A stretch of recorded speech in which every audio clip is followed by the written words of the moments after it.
Wastong gamit ng ako, ikaw, siya, at sila. Ako, ginagamit pantukoy sa sarili. Halimbawa, ako ay isang Muslim. Ako ay malungkot.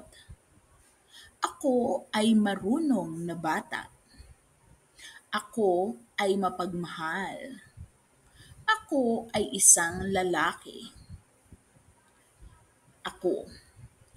Ikaw, ginagamit pantukoy sa kausap. Halimbawa, ikaw ay isang doktor. Ikaw ay magandang babae. Ikaw ay masipag na bata. Ikaw ay masayahin. Ikaw ay masunurin.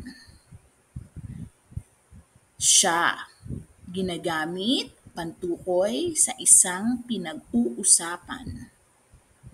Siya ang ating guro. Halimbawa, siya ay basketball player or manlalaro ng basketball. Siya ay matandang lalaki. Siya ang nanguna sa klase. Siya ay matulungin na bata.